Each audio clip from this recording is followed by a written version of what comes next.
we intentionally have to consider who we're being. When I'm looking now in the training I've been doing, especially over the past several months, almost a year, I'm now looking at it going, I'm looking out 5 years, not only to growing my business, being a better leader, uh, growing the coaching program that we're putting out there, but also who am I going to be in 5 years from now? So, as much as I'm working today on all of the things that I'm working on, whether it's the coaching programs or the real estate investment network or my retail business or working with Steffany and trying to do better at our podcast, whatever that might be, we're in it every day. But ultimately, I'm working backwards from a 5 year plan. So, yes, I'm working out differently than I've ever worked out before. I'm very, very conscious of how I'm showing up in terms of my diet and deciding not to drink. And interesting about that, and I know things shift and change. I've been doing this, different things in my own health and training a long time. So I know that right now the switch is off.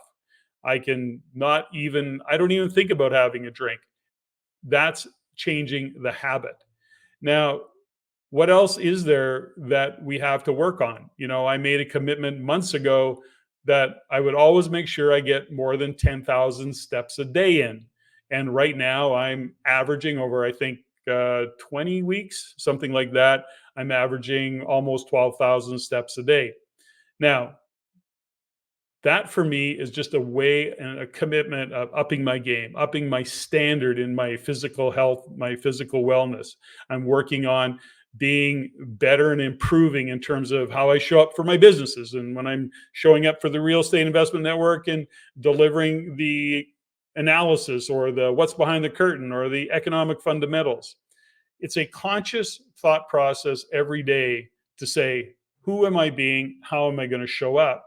So I invite you to do that body of work, to work backwards from a thought process of clarity equals velocity. When we can see that future, when we can see that vision, we can raise that bar. Our standards lifts, our shoulds turn into musts or have tos, want to, I'm going to, rather than I should do that, I'll do that when I have time. No, as soon as we get focused on something and understand that that's the outcome that we're committing to, then we shift our language, and what follows is the action that supports the commitment that we're making to ourselves.